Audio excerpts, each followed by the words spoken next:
Hey everyone, welcome back to the Best Team for Every Game series, where we take an individual Pokemon, make it our ace, and then create the best possible team for them in every game that we can. In the last video, we took a look at the best team for Lucario in every game, and you all seemed to enjoy that one. I took the top 3 comments of that video and brought it to a poll, and this time, Gardevoir came out on top. Gardevoir is a very strong Pokemon from the Hoenn region, with a lot of potential across the in-game story. Before we fully hop into the video, I want to briefly go over how this series works for any newcomers. The Ace Pokemon will always be in the games at the very beginning of your adventure, right around the time you either get your starter or a little after. If you're playing the games physically, you can just trade it over. If you're emulating, I'm sure you know what to do. This will be done for every game that has data for that Pokemon. The Ace will have a moveset built for it, consisting of any move that's available before post-game, so egg moves are in this time around. As for the other 5 members, we'll be giving recommendations more so than definitive picks, and we will not be building movesets for every one of them, only our Ace. These other Pokemon will be captured traditionally in their original in-game locations. We might not be covering every battle these teams do well against, but just know they are all built with the thought in mind of being the best Pokemon possible to take on as many challenges as possible. So with that said, be sure to leave a like on the video if you dig it, and comment down below what Pokemon you'd like to see in future entries in this series. Starting in Hoenn, we'll be dealing with Gardevoir before the physical special split, for a couple of games. Before Generation 4, Gardevoir wasn't able to make strong use out of a few TMs, such as Shadow Ball, due to those moves being physical. So our moveset in these games would end up being Calm Mind, Thunderbolt, Psychic, and Double Team. All of these are level up moves for Gardevoir besides Thunderbolt, which you get after completing the new Mauville storyline. I really don't think you need any other moves in this generation besides Calm Mind, Thunderbolt, and Psychic in terms of ways to actually damage the enemies, and Hypnosis has too low accuracy to actually be useful. With most of the special hidden powers being fairly useless, unless you happen to get a hidden power Fire Gardevoir, I think this is a very useless attack. However, if Gardevoir happens to have the IVs for Hidden Power Fire, I recommend this over Double Team, as it will help provide a way to damage Steven's Pokemon more reliably outside of Skarmory, which you already have Thunderbolt. Gardevoir has a few key battles it struggles against significantly. To beat these, you'll need a Dark type, as well as a Fighting type to handle options that beat Psychic types. I also recommend a Ground type, since Steven's Ace will handle Fighting types. Finally, I'd recommend a Water or Grass type to help with your early game until you get to a Gardevoir, as this will be very useful at the very least against Roxanne's gym, seeing as you'll still only have a Ralts. With this in mind, for the team for Hoenn, I recommend starting off with Swampert. This takes care of the Ground type, as well as giving us a strong option in the early game against Roxanne, Watson, and Flannery. You'll handle Brawly fine with Ralts, and by the time you get to Norman, you should either have a strong Fighting type, or at least a Gardevoir that can do a strong amount of damage to Norman's team. Speaking of Fighting types, I recommend personally going with Hariyama. This can be found really early on in your adventure in Granite Cave, and it also evolves into a Hariyama before Norman, which will be extremely vital to your success here, as Norman's slacking make him extremely difficult to handle. This also avoids needing to trade back a Machoke to evolve it, while giving a strong Pokemon against Team Aqua or Magma's Dark types in the early portion of your journey. As far as Dark types go, I recommend Sharpedo, as you can find it before Tate and Liza. You'll learn Crunch as well with a Sharpedo, which is better than something like Absol, which will be relying on Bite for its dark attack of choice. While you may think that Dual Water isn't the greatest, there are no prominent Grass or Electric bosses after Watson, and even still, you'll have Marsh Stomp to basically wall out Watson anyway. Your last 2 slots can go to whatever you'd like. I would personally recommend going with Swellow or Crobat as a fly Pokemon for one of these slots to get around the region easier. As for the other slot, I recommend using an Electric type such as Raichu or Manectric, as this will be useful when taking on the 8th Gym Leader as well as Glacia, which despite being an Ice type opponent, half her team are actually Water types. Next up, we have Fire Red and Leaf Green, both of which are far easier games for Gardevoir. I still recommend Calm Mind, Thunderbolt, Psychic, and Double Team, as there's still a lack of strong special moves for Gardevoir besides Thunderbolt and Psychic due to the lack of special Shadow Ball or moves like that. Thunderbolt is from the game corner. Otherwise, the rest are level up just like in Hoenn. Gardevoir in these games really doesn't need much due to how Kanto is basically manhandled by most Psychic types. you'll want a good answer for Sabrina, but other than this, you really won't actually have any struggles with Gardevoir utilizing this moveset. Similarly to Hoenn, maybe bring something for the early game in order to have a carry while you level up Ralts into Gardevoir. To start off with partners, let's start off with the starter Pokemon again. I like Bulbasaur here personally, as it's helpful for the first 3 gym battles, whether as a super effective option against Brock or Misty, or even just a resistance to Surge's team. From here, you probably will have a Gardevoir by the time you get to Erica, which will be very helpful. However, if you don't have one by here, you at least will have an Ivysaur, which is a heavy resist to her gym as well. For Sabrina, we're in a bit of a predicament here, seeing as there are no strong psychic resists that are truly viable for her gym, seeing as Shadow Ball is a physical move, and psychics are mostly special in this set of games. With that said, I recommend Snorlax, as you'll have a strong special defensive stat to help against Sabrina, while you also have Shadow Ball as a physical option to handle psychic types. Gardevoir honestly should handle practically every other battle here, but since we have 3 more spaces, I recommend starting with the water type for surf purposes, as well as making Blaine and Giovanni a bit easier. A few good ones from here would be Pokemon such as Slowbro, Golduck, Vaporeon, or Starmie if you're playing Leaf Green. I personally recommend Slowbro due to how strong psychic types are in Kanto, but all 4 of these are relatively strong. Last 3 slots, I'd recommend a flying type such as Dodrio or Fearow, which in this case I'd recommend Dodrio by a hair due to its stats, followed by maybe a fighting type such as Hitmonlee or Hitmonchan for any random normals you fight. Moving on to Sinnoh, we finally have a special split which is very useful for Gardevoir, specifically with things like Shadow Ball and Focus Blast being available to Gardevoir now as viable options. I recommend using Focus Blast, Shadow Ball, Calm Mind, and Psychic. Focus Blast is available in the Veilstone department store, meanwhile Shadow Ball is on Route 210 on the way to Celestic Town. I like the moves here personally, since while Focus Blast isn't the most reliable move, it'll help Gardevoir be able to set up and take advantage of Byron's team, as well as any random steel types you might fight. For partners, Gardevoir no longer needs many things in these games due to having strong coverage. You'll definitely want something for Fantina, as it's really your only rough battle in these games. Sadly, your best option here will either be Mismagius, Gengar, or Skuntank. Skuntank and Mismagius are exclusive to Diamond and Pearl respectively, while Gengar is available in both games. If you're playing Platinum, you're basically locked to either Drifblim or Gengar, seeing as you won't have a Mismagius or Skuntank available here. Once you make it past this battle, the rest of the teammates honestly just become significantly easier. I recommend a fighting type since it'll help with random dark types, and making Gardevoir not dependent on Focus Blast for steals. This is best subsidized by Infernape, which also helps early on while you're getting Gardevoir versus the first couple of gyms. Otherwise, you can definitely grab a water type for surfing and a few battles such as Bertha and Flint, which I would recommend either using Milotic or Gyarados here, with my preference being Milotic as it's better suited for surfing. You'll also probably benefit from a Staraptor, as it's by far the best flying Pokemon in Sinnoh, while also giving it at least an immunity to Fantina. Finally, I'd probably get something for water types, which can be a Pokemon like Roserade, Raichu, or Abomasnow. I personally like Roserade the most. However, Abomasnow doesn't need a stone like the others, and Raichu's helpful against Barry's Staraptor, so they all have their merits to some degree. Moving on to Johto, we'll utilize the same moveset of Focus Blast, Shadow Ball, Calm Mind, and Psychic as we did in Sinnoh. Focus Blast is yet again available in the department store. This time though, it's in Goldenrod. Shadow Ball, on the other hand, you'll obtain after defeating Morty. Psychic and Calm Mind as usual will be level up moves for Gardevoir. For Johto, you'll need a really strong dark type for these games. The only issue being, you're basically guaranteed to find 0 dark types with dark attacks before Morty, unless you can evolve Eevee into an Umbreon before level 15. With this being the case, I recommend getting a Miltank while you wait to obtain a dark type, then getting Umbreon before your fights against Will or Sabrina. Seeing as you need to get to the battle frontier to obtain Weavile and wait till Kanto for Houndoom, I recommend utilizing Umbreon as it's the best defensive answer to most psychic Pokemon. Seeing as Gardevoir isn't a fairy type yet, we'll want a good answer for Karen, seeing as she's a dark type. We'll need a fighting type, which I'd personally recommend Heracross or Machamp. Heracross will struggle a bit to beat Karen's Houndoom, however at the very least, you'll have a far easier time obtaining Heracross. This is due to Machamp needing to either be traded or playing a game that turns off trade evolutions. But if you're able to do one of these, Machamp will probably be the strongest choice. Next up, I'd recommend a water type, mostly for surf. I recommend going with Quagsire here, as you'll be able to use it as a very strong HM sleigh through your journey. Finally, I'd recommend a flyer as usual, which would be Crobat or Skarmory. Skarmory is exclusive to Soul Silver, so if you aren't playing those games, you're pretty much forced with Crobat unless you want a Pokemon like Fearow or Pidgeot.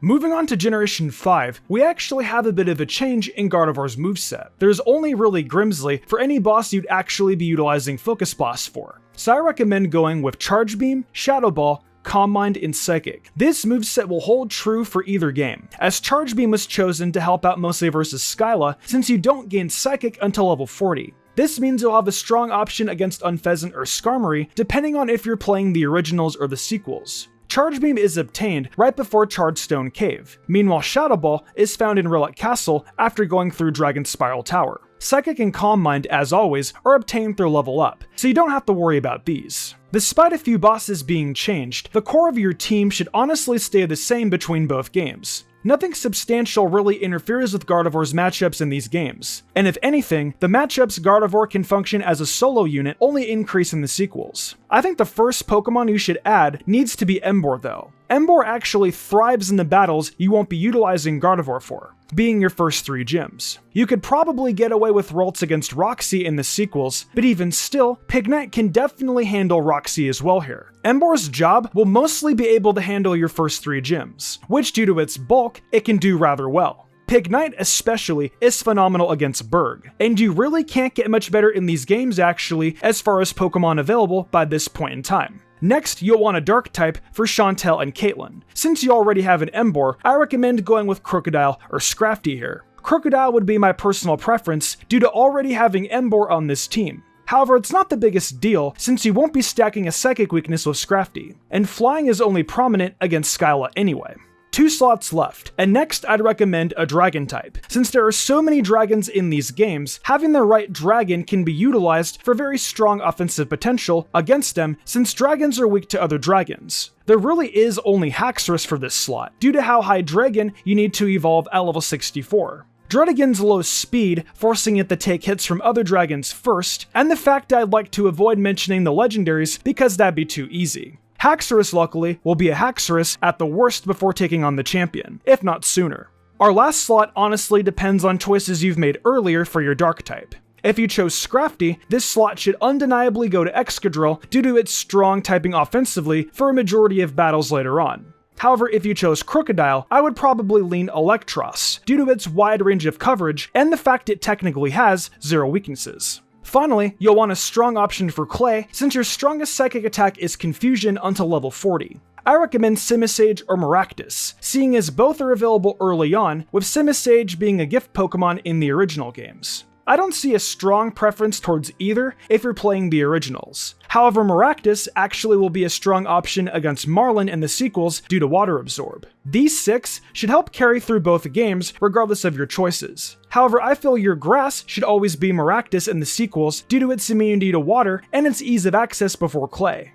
Pokemon X and Y provide a few key buffs for Gardevoir, with Gardevoir not only receiving a Mega Evolution, but also access to the new Fairy typing. With that in mind, your moveset for these games should be Dazzling Gleam or Moonblast, Psychic, Calm Mind, and Thunderbolt. I mentioned Dazzling Gleam or Moonblast, as this ultimately is dependent on you if you have a heart skill or not. If you don't, Dazzling Gleam should suffice here, which you can get after beating Valerie. Thunderbolt can be obtained after your battle of Clement. Meanwhile, Psychic and Calm Mind, as usual, will be through level up. Seeing as Gardevoir is now a Fairy type, having a strong Steel counter is more important than ever. I recommend a Ground type, as this will also help against poisons, despite the scarcity of them in prominent battles here. My personal choice of grounds would be Crocodile or Garchomp, as they're both very strong against Wickstrom's team, who is the strongest Steel opponent in the region. Personally, I'd lean Crocodile here, as it's easier to evolve, while also having a strong matchup against Olympia's Psychic types. Also, Moxie is an ability.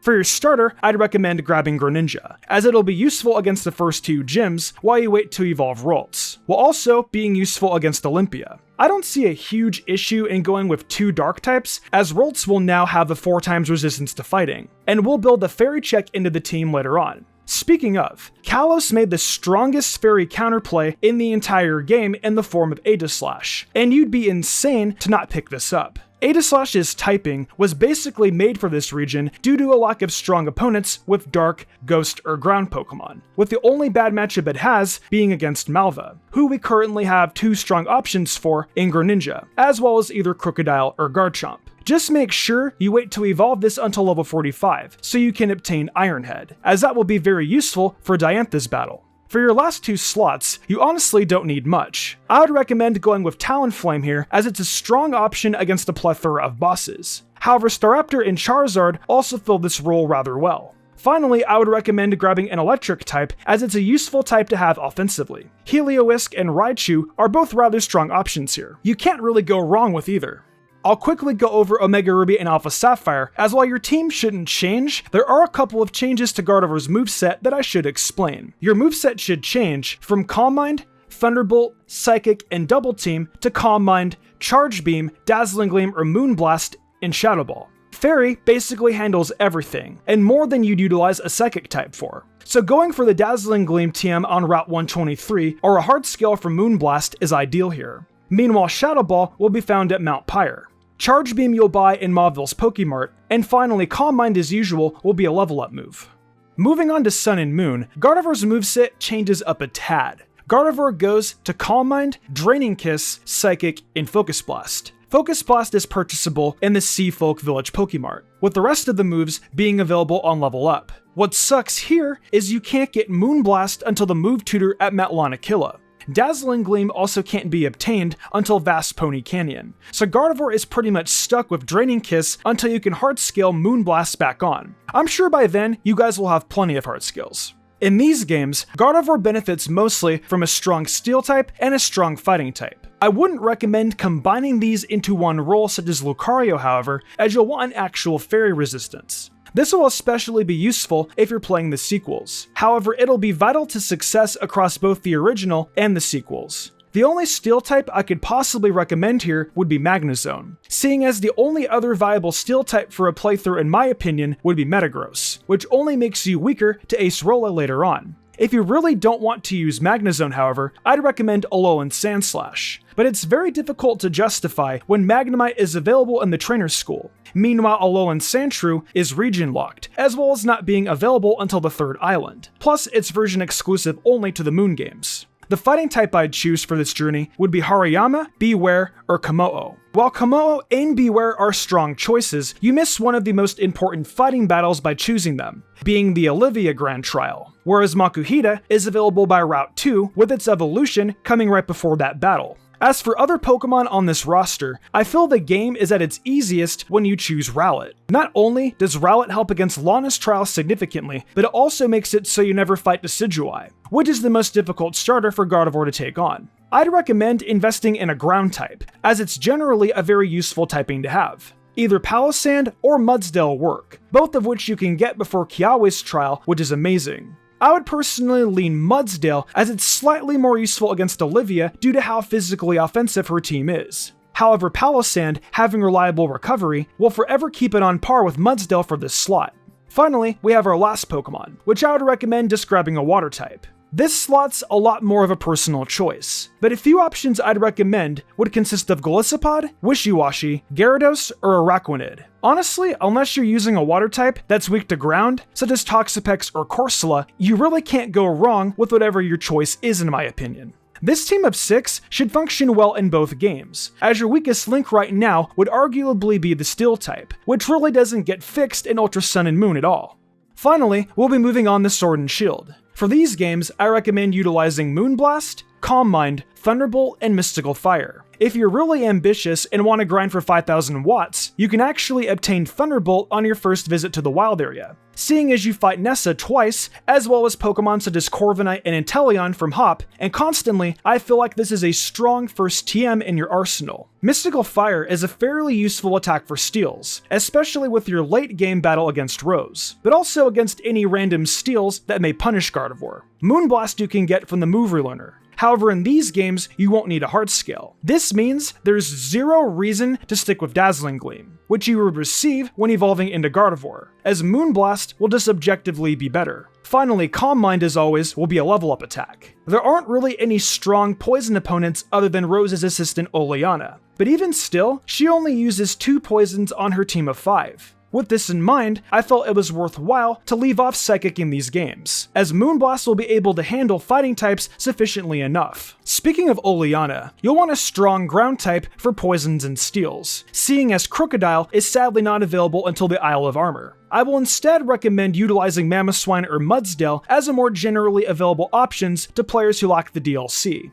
There will be strong Pokemon defensively and offensively against a fair amount of opponents. Sadly, neither will evolve even once before Kabu. So next up, we should take a look at a water type, as Gigantamax Centiskorch will be a nightmare for this Gardevoir set. I recommend grabbing Inteleon, which you can obtain as your starter. However, Araquanid, due to its water bubble ability, would also be a phenomenal option on this roster. Next up, we'll also want a grass type, seeing as Nessa is a battle we're guaranteed to fight against twice in these games. I recommend going with either Rillaboom or Roserade. However, I'd lean heavily towards Rillaboom. I think grabbing Rillaboom makes your Leon fight the easiest overall. Meanwhile, I also feel that Araquanid being able to have strong matchups against Kabu and Pierce helps its case a bit, as Pierce could potentially also overwhelm Gardevoir despite being a fairy type now. Regardless of if you grab Inteleon or Rillaboom for your starter, we still have to find a flying type for our team as well. There truly is no rival to Corviknight for this slot, seeing as its steel typing will be immensely useful against opponents such as Opal and Bede, who both are fairy and psychic users respectively. Corviknight also helps against a plethora of other bosses such as Milo, Raihan's first team, and even a good amount of Hop's team. Finally, our last Pokemon should as usual be a strong dark type, as these are honestly never going to fall out of style with Gardevoir. Seeing as we also actually lack a fighting type at the current moment, I would recommend either Scrafty or Pangoro. We have a strong defensive answer to fairies in Corviknight, so we really don't have any reason whatsoever to not grab one of these despite their immense weakness to fairies. Corviknight can handle Pokemon such as Hatterene that would otherwise threaten those anyway due to being psychic and fairy, so Pangoro and Scrafty are more here for luxury than anything. Well, that wraps up my teams for Gardevoir. What did you guys think? Do you like these teams, or do you have something different in mind? Let me know down below, and also be sure to comment what Pokemon you would like to see next. Remember, we take the top 3 in the comments, and from there, we have one more showdown on a community poll, so be sure to look out for that as well. Hey, welcome to my new outro. A big thank you to everyone for watching the video. I want to give a huge thanks to my phenomenal team, and for the amazing art done each week by Danny the Demon. I couldn't do all this without them. If y'all enjoyed the video and want to see more content like this, be sure to leave a like, subscribe, and hit that notification bell. Be sure to leave a comment too. It really helps us out. I have a brand new TikTok for MysticUmbreon, and I've got a goal to get 10k followers over there. If we can hit that goal, I'm going to pick a random video suggested to me by you guys and do it. So go over there and leave a follow.